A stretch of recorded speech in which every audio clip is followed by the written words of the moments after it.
Solomon Seal is what we're going to be talking about today. Solomon Seal root. The healing properties and the magical properties of it. Solomon Seal is a woodland perennial valued in traditional herbal medicine for its musculoskeletal support. So, bones and muscles. Anti-inflammatory effects and soothing mucilaginous properties. And traditional uses are joint and tendon and ligament health. Used for sprains, strains, fractures, arthritis, and cartilage wear.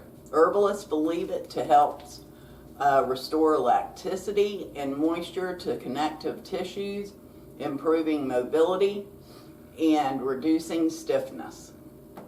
Bone healing. In some European traditions, it was applied to knit broken bones.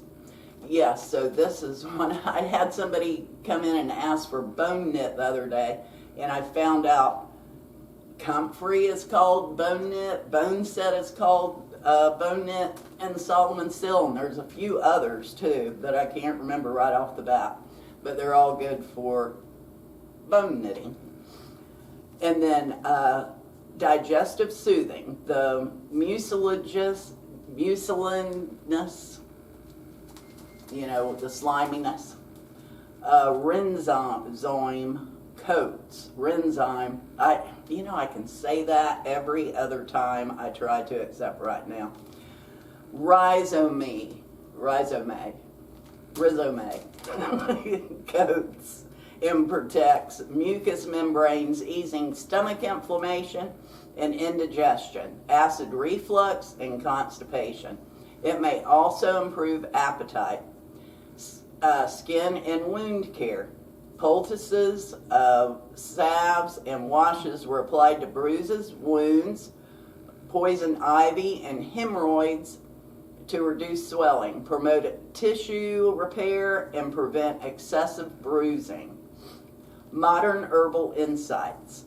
Chemically, Solomon Seal compounds may contribute to antioxidant activity, anti-inflammatory effects, and tissue supportive properties. Now, how it's used. Internal decoctions, tea, this is for internal use.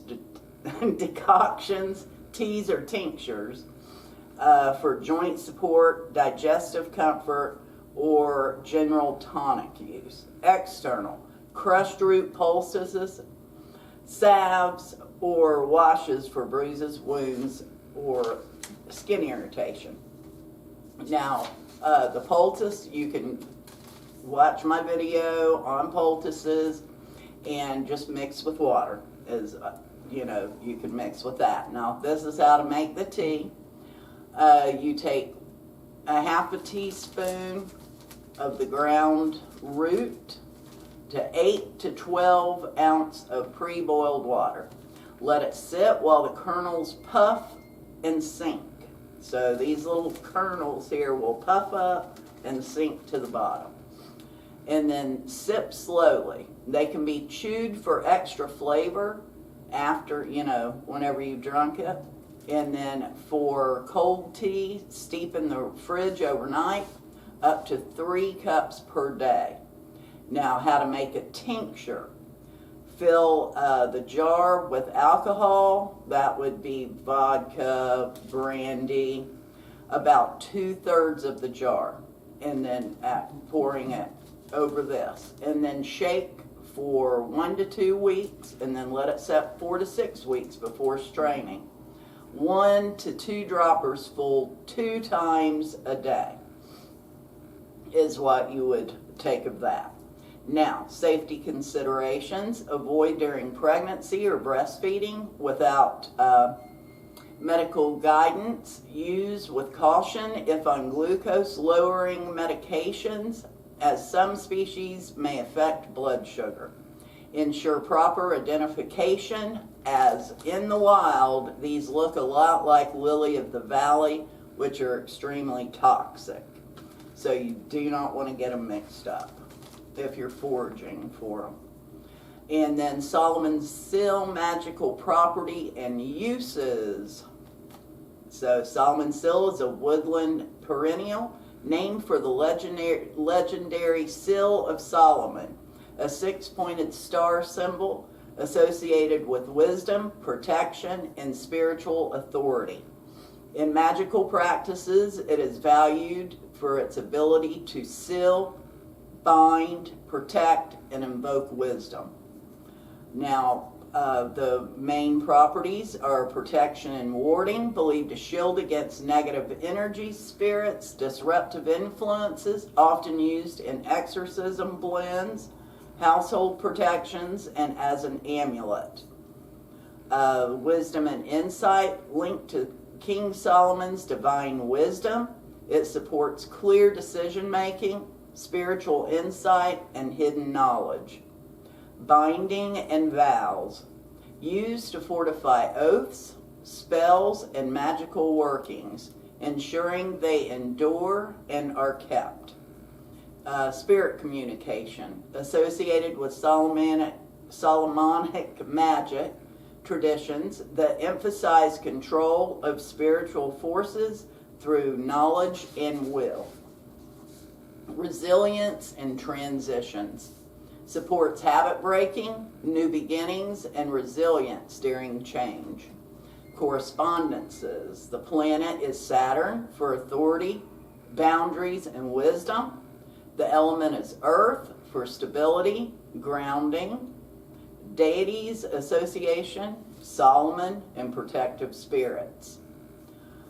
The folklore and symbolism. The plant's rhizome bears, and I'm trying to get that right, bears circular scars from the annual stem, forming a pattern resembling the Sill of Solomon.